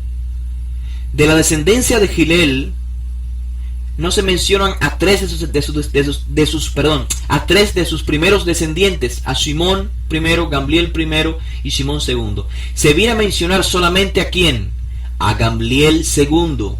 ¿Por qué? Gamliel segundo es contemporáneo con los discípulos de Zakkai. De hecho, Gamliel segundo toma el liderazgo en Yafné después de Ben Zakkai, y no existe evidencia en ningún documento que hasta hoy, o sea, ningún documento histórico que hasta hoy tengamos noción, ni en todo el Talmud, ni en los escritos de Josefo, ni en ningún otro escrito, no existe razón para saber, o sea, no sabemos las razones, mejor dicho, del por qué Zakkai deja su puesto en Yafné y Gamliel segundo toma el puesto. No se sabe por qué. Quizás fue debido a la muerte de Ben Zakkai, no se sabe por qué, pero es interesante que el autor del Pirkei Avot salta tres descendientes de Hillel y solamente menciona a Gamliel segundo ya en la época de Ben Zakkai. Luego, el primer capítulo de Avot continúa con los descendientes de este Gamliel segundo, como pueden ver en sus notas, o sea, Shimón tercero, hijo de Gamliel segundo. Y luego viene ¿quién? En el capítulo 2, Mishnah 1 de Avot, se menciona ¿quién? A Yehudá Hanasí. ¿Quién es Yehudá Hanasí? El editor de la Mishnah. Como dijimos al inicio, Yehudá Hanasí nacen, imagínense, aproximadamente en el 135 de la era común. Ya hacía casi 60 años que Ben Zakkai, que Yohanan Ben Zakkai había muerto. Imagínense. Y ahora entendemos la razón del por qué se menciona a Gamliel segundo, a Shimón el tercero, a Yehudá Hanasí y a Gamliel tercero, el hijo de Yehudá Hanasí. ¿Por qué se mencionan? Porque Yehudá Hanasí es el compositor de la Mishnah, o mejor dicho, el editor de la Mishnah. Y para darle cierta credibilidad, o cierta, mejor dicho, autoridad, no credibilidad, sino autoridad, se le conecta con sus ancestros hasta Hillel. Pero lo más interesante aún es que no es sino hasta el capítulo 2 de la Mishnah 9, como pueden ver en sus notas, que Yohanan Ben Zakkai es mencionado como receptor de Torah Misinai de Hillel y Shammai. ¿Por qué? Si el documento Pirkei Avot nos está presentando maestros en un orden cronológico, ¿por qué además, si Yohanan Ben Zakkai es el que recibe directamente de Hillel, por qué se han colocado a los descendientes de Hillel, los ancestros de Yehudá Hanasí, antes de Yohanan Ben Zakkai? ¿Por qué se ha alterado el orden cronológico? ¿Por qué en lugar de Avot, después de continuar diciendo Hillel y Shammai recibieron de Shammai a Abdalión, Hillel dijo esto, Shammai dijo aquello, y por qué no prosiguió diciendo Yohanan Ben Zakkai recibió de Hillel y Shammai? ¿Por qué? Porque en lugar de Yohanan Ben Zakkai, que muere en el año 90, se comienzan a mencionar los descendientes de Hillel, que mueren mucho después de Yohanan Ben Zakkai. Yehudá Hanasí, como pueden ver en sus notas, muere en el año 220 aproximadamente. Entendemos una vez más el contexto histórico de el Pirkei Avot. Se estructura en un momento donde se están debatiendo la autoridad. Quien toma la autoridad de la Mishnah obviamente es Yehudá Hanasí, y según los expertos en estos documentos rabínicos, También su hijo Gamliel III, hijo de Yehudá Anasí, en el siglo III, fue el que realmente finalizó la Mishnah. Es obvio que el tratado Avot, particularmente, fue el último tratado que se añadió a la Mishnah. ¿Por qué? Porque si la Mishnah fue completada, como dicen los expertos, en el año 220 aproximadamente, en los días o cerca de los años de la muerte de Yehudá Anasí, si la Mishnah fue completada en ese año, ¿por qué existe un tratado dentro de la Mishnah donde se menciona a Yehudá Anasí, me refiero al Pirkei Avot, donde se menciona a Gamliel, hijo de Yehudá Anasí? Obviamente terminó la Mishnah, la edición de la Mishnah, y aún no existía de manera completa el Pirkei Avot. O si existía, como dicen los expertos, existía, pero no se mencionaban a los descendientes de Hillel, por supuesto, ni a Yehudá Anasí, ni a su hijo Gamliel III, sino que se mencionaba a Hillel, y de Hillel continúa con Yohanan ben Zakkai, que es el orden natural. Pero luego, cuando se completa la Mishnah en el siglo III, a principios del siglo III, existe la necesidad de darle autoridad a Yehudá Anasí, de conectarlo de alguna manera con su ancestro Hillel. Y por esa razón se anteponen, ante Yohanan ben Zakkai, los descendientes de Hillel, los ancestros de Yehudá Anasí, a pesar de que ellos en orden cronológico sean posteriores a Yohanan ben Zakkai. Bien, de esta manera quiero concluir no la clase, sino todo este contexto histórico sobre la Mishnah, mejor dicho, el tratado Avot, estas Mishnayot que componen el tratado Avot.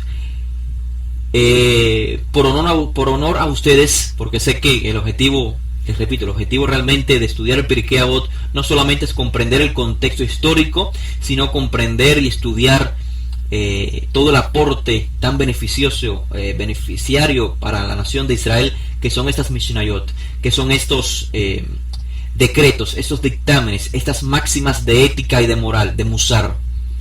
Este es nuestro objetivo, y no quiero irme por lo menos sin mencionar la primera Mishnah, lo que está a continuación de lo que leímos, después que leímos Moshe Kibel Torah Misinai, etcétera, etcétera. Se hace una mención de cierta máxima de ética que mencionaron los autores, pero no quiero avanzar sin antes quizás recibir algunas preguntas, si es que la hay, sobre esta introducción de contexto histórico y literario del Tratado Avot. Si hay alguna pregunta, les pediría por favor que tomen el tiempo de hacerla ahora, antes de proseguir en otro aspecto del Tratado Avot. Si es que la hay, pueden hacerla libremente en la pantalla. Muy bien. Si no hay, pues Baruch Hashem, ha sido, yo creo que es muy explícito. De cualquier manera, entonces vamos a finalizar hoy con la explicación, el comentario de esta máxima que encontramos en la primera Mishnah del capítulo 1.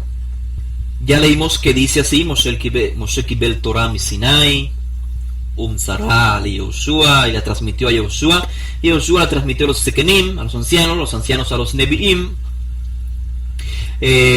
los Nevi'im la transmitieron a los Anshe Knesset Agdolá, a los hombres de la gran asamblea, que con ese término también sería otro estudio, hablar de qué significa este término, si realmente históricamente existió. Es un tema aparte, creo que no es necesario por ahora, pero sigue diciendo entonces que estos hombres de la Knesset Agdolá, que son conformados desde aquellos que estuvieron en el exilio babilónico, Esdra, Nehemías y todos aquellos líderes, ellos dijeron Enamru Shilosha Devarim, ellos dijeron 4 cosas, 4 principios importantes: ser circunspectos en vuestro juicio instruid a muchos discípulos, dice, y alzad un cerco protector alrededor de la Torá. Esto es básicamente los principios que decretaron. ¿Qué significa todo esto? ¿Qué significa entonces? Dice el texto exactamente, que sean metunim badim, que sean cuidadosos en el dim. Ya hablamos de lo que es el dim, en el juicio, en la legalidad. Ese término, o lo que quiere expresar el autor del Pirkei Avot, lo que quiere transmitir, que transmitieron los sabios anteriores, es que no hagamos un juicio precipitado. O sea, muchas veces, y de esto nos enseñó Rabbi Yoshua cuando dijo, no juzguen para que no sean juzgados, no se está refiriendo al juicio que toma lugar, por ejemplo, en el Beit Din, en la Corte de Justicia, al juicio legal, al juicio genuino al cual las personas deben llamarse y ellos deben contar, sino que se refiere al juicio precipitado, a ese juicio que es provocado por molestias, a ese juicio que es provocado por la ira, por la incomodidad, por el odio. Ese es el juicio que nos dicen, sean cuidadosos, dense el tiempo, no juzguen apresuradamente. El mismo principio que nos habla Rabbi Yoshua. No juzguen con din a otros, con la medida que juzguen serán juzgados. O sea, con la balanza que uses serás también tú medido. O sea, lo que nos dice el autor de la Mishnah es que hay que aplicar los principios éticos y morales a la hora del juicio. Pero me refiero al juicio impetuoso, al juicio acelerado, a este juicio rápido que es provocado, repito, por alguna incomodidad que alguien nos pueda hacer pasar. Hay un ejemplo muy interesante que siempre se pone en referencia a los juicios para comprender lo que es el juicio apresurado, que es provocado por la envidia, por la molestia. Había un carnicero, por supuesto, judío, que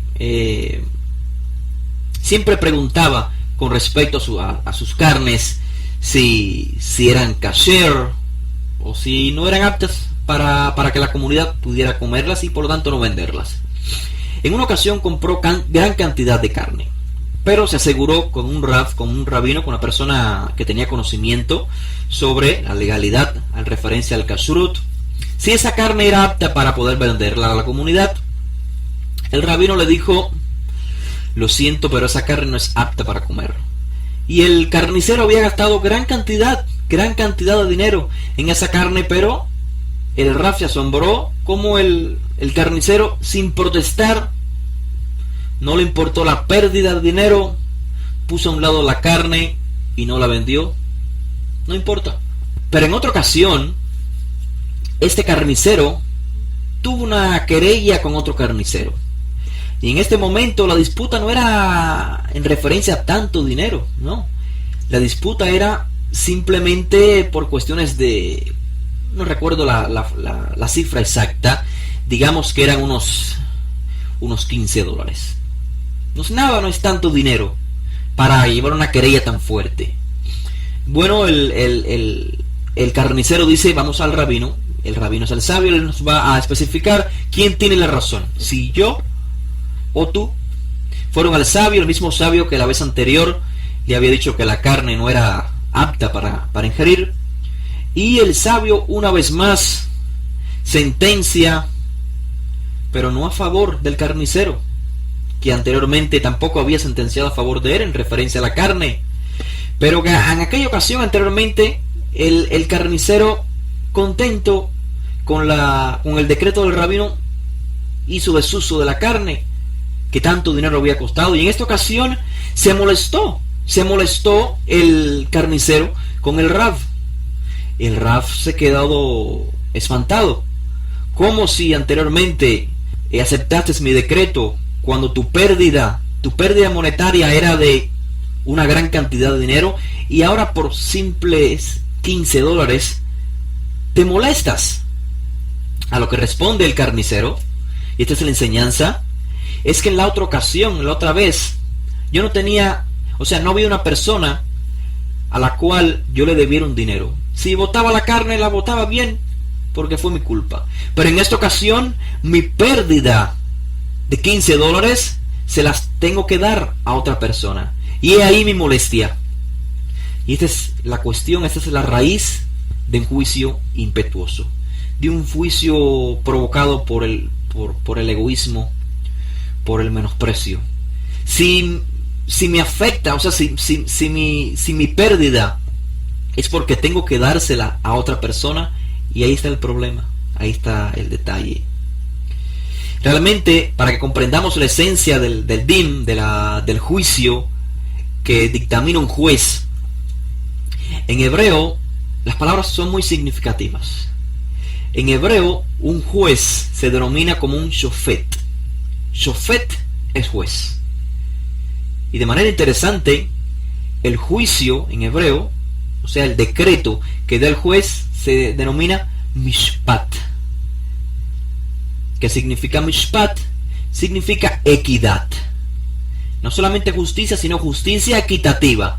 Lo interesante es que mishpat y shofet comparten la misma raíz de palabras, en esencia la misma raíz en el idioma hebreo. Por lo tanto, el juez no es solamente la persona que dicta justicia o sentencia o din, sino que es la persona que dicta con equidad, con juicio equitativo. O sea, la persona que escucha las dos partes, la persona que no juzga en base a si esa persona le cayó mal, en base a que si esa persona perdió dinero y le debe reponer a otra persona su pérdida, como en el caso del carnicero.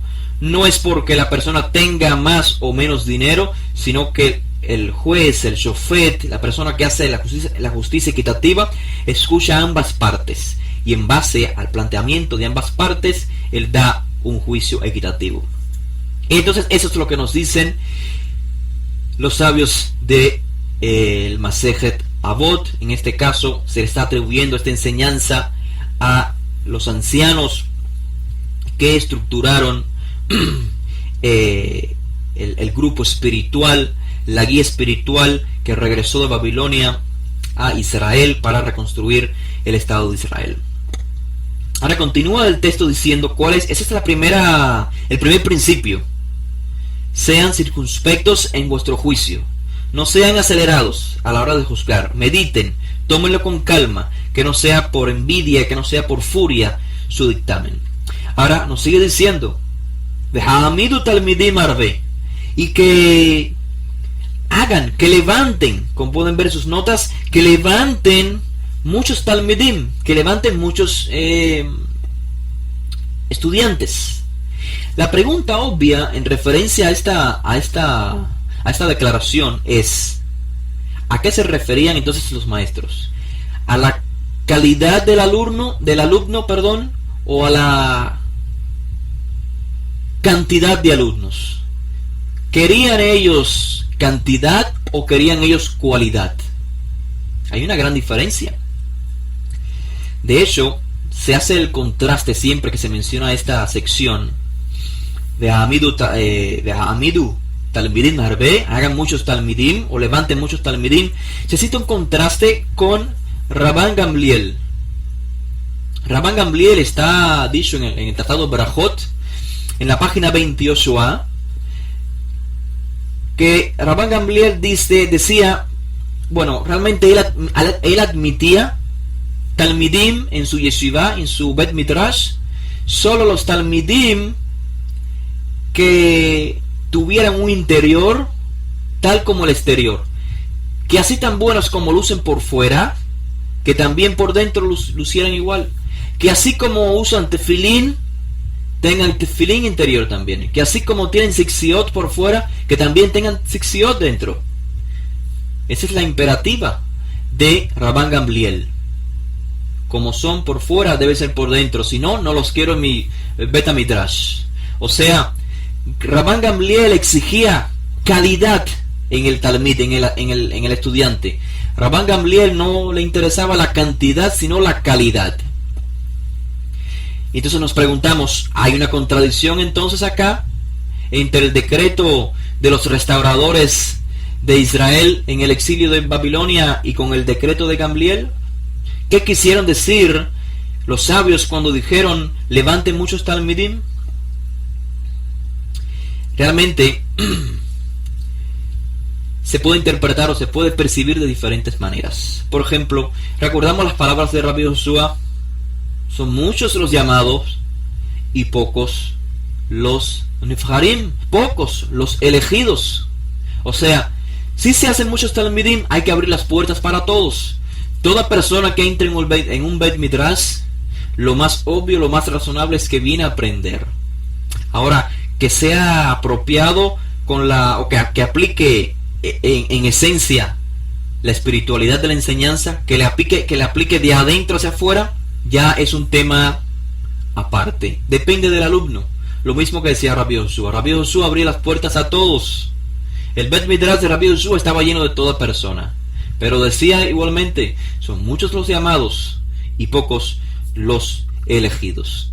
Pero realmente yo no creo que hay una diferencia entre lo que dice Gamliel, Rabban Gamliel, que él prefería cualidad o calidad en lugar de cantidad, sino que cuando acá leemos que dice levanten muchos talmidim, realmente se refieren a talmidim genuinos, talmidim amitim, no simplemente un estudiante que venga y se siente y no aplique lo que aprende. El término talmid significa exactamente eso. Significa una persona que aprende para poner por obra. No simplemente una persona que aprende para tenerlo en teoría, sino ponerlo en la práctica. Por lo tanto, amad, dice el texto, levanten talmidim. ¿Qué significa levantar talmidim? ¿Por qué no dice el texto hagan, literalmente, hagan discípulos? ¿No? Dice levanten talmidim. Y esto es lo importante del texto hebreo. Cada palabra tiene un significado muy particular. ¿Qué significa levantar un talmid?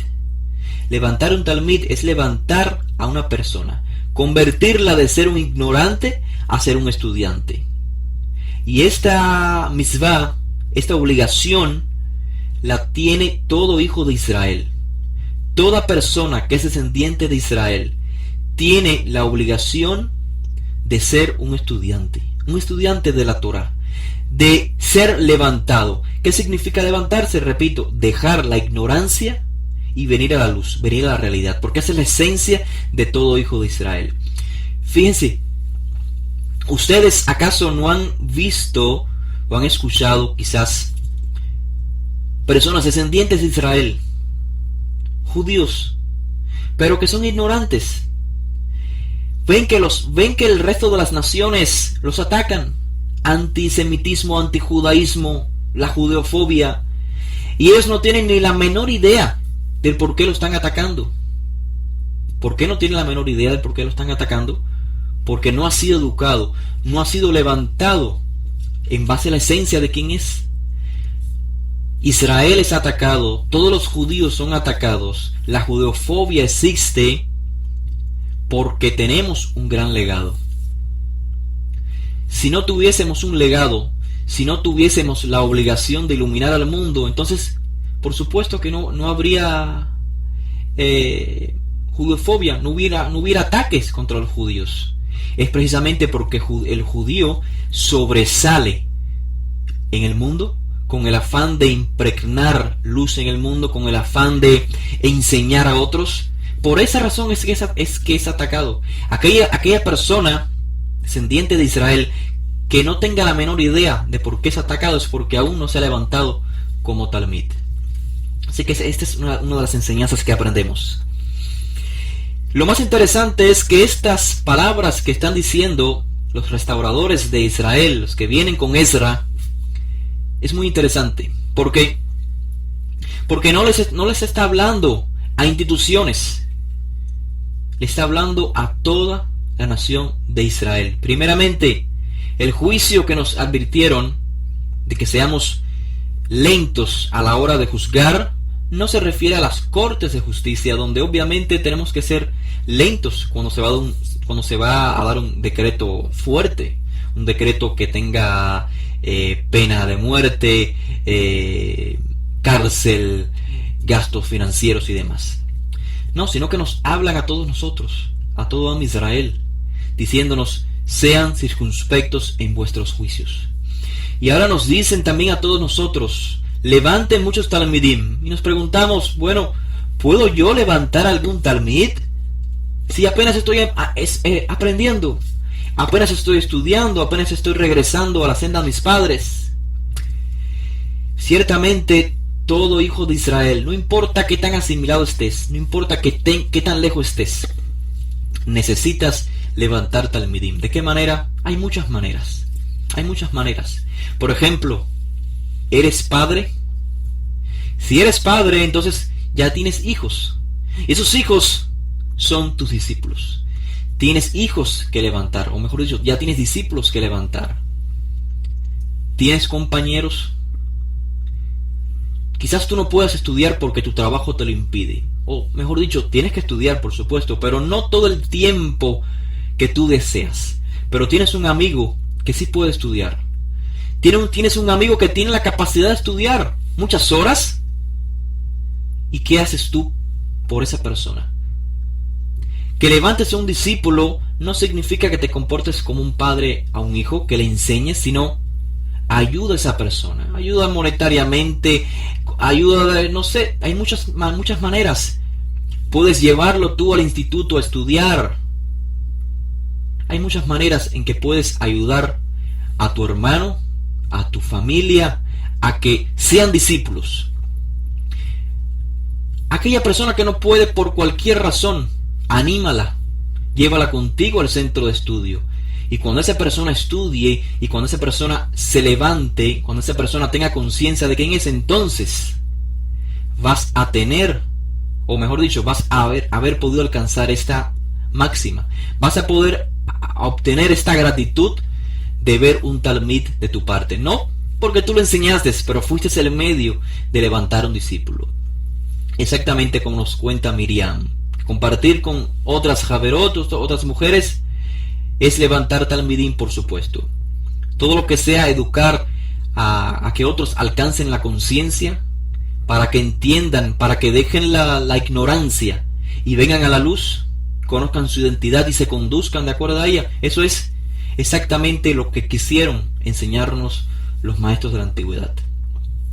Finalmente, la última sentencia, el último decreto, este último principio que nos dicen es el siguiente. Dice: alzad un cerco protector alrededor de la Torá. Hay muchas variantes, muchas maneras de traducir Seyag la Torá. Una cerca a la Torá. La pregunta es, como algunos traducen, ¿es una protección específicamente para la Torá que te beneficia a ti? O sea, beneficia a la persona que obra de acuerdo a la Torá, o es para proteger la Torá.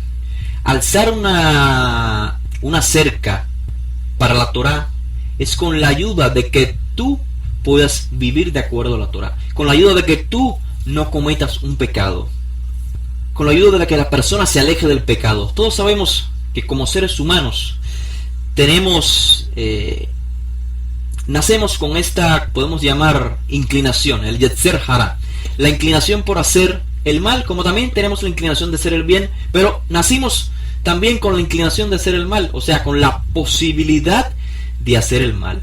Y son tantas las tentaciones, son tantas las atracciones en el mundo de la materia que nos pueden llevar a cometer un pecado, o sea, a alejarnos de la Torá, que entonces los sabios nos dicen: pon un cerco alrededor de la Torá. ¿Qué significa esto? Rabbi Yoshua nos dice, Rabbi Yoshua de Nazaret nos dice: si llega el momento en que tu mano derecha te incita a pecar, ¿qué debes de hacer? Corta tu mano derecha. Si tu ojo te incita a pecar, saca tu ojo y tíralo. ¿Qué aprendemos? Estos son cercos alrededor de la Torá. Por supuesto que aplican personalmente. Recuerden que estas sentencias o estos principios, estos 3 principios que estamos leyendo, son de aplicación personal.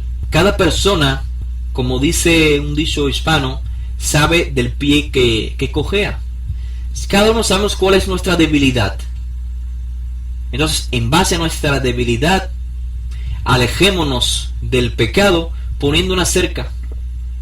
Que está malo mirar a una mujer. Bueno, quizás otras personas tienen la capacidad de mirar a una mujer y no pensar nada negativo en su mente, nada dañino para su espíritu. Pero hay otras personas que no tienen esta capacidad. Por lo tanto, dice Rabbi Yoshua, para la práctica personal o una aplicación personal, si tu debilidad es la vista, entonces evita mirar, porque la persona que mira y codicia aquello que no es de él en su mente, en su corazón, ya ha fallado en la esencia de la Torah, en el espíritu de la Torah. Por lo tanto, este es el cerco que debemos de poner nosotros a la Torah, para protegernos a nosotros mismos. La Torah es santa, justa, buena, perfecta. No hay nada que proteger de la Torah. Nadie le puede hacer daño a la Torah. Es el ser humano, es el corazón con el instinto libre por hacer el mal, lo que daña entonces la vida espiritual. Y la vida espiritual es muy difícil de corregir. Los daños espirituales son muy difíciles de corregir. Una herida física, un golpe, una enfermedad, se puede amputar una parte de la mano, una parte del pie, se puede colocar un nuevo órgano en el interior para el mejor funcionamiento del cuerpo, pero una herida espiritual no se cura tan fácilmente. Así que evitemos tener una herida espiritual. En otras palabras, evitemos el pecado. Evitemos el pecado poniendo cercas, tal como cuando tenemos niños y tenemos quizás una escalera al salir de la casa. Para cuidar a nuestro niño, sabemos que no sabe caminar bien aún, que sale corriendo, ponemos barandas para que no caiga. Así que Hashem que hagamos. No es una obligación para todos. Hay quienes no necesitan ciertas barandas, hay otros que necesitan demasiadas barandas, hay otros que necesitan, como los caballos, caminar sin mirar a los lados. Quiera Hashem que estas clases de ética, de moral, que es la esencia misma de cada misma, nos ayude en el crecimiento espiritual.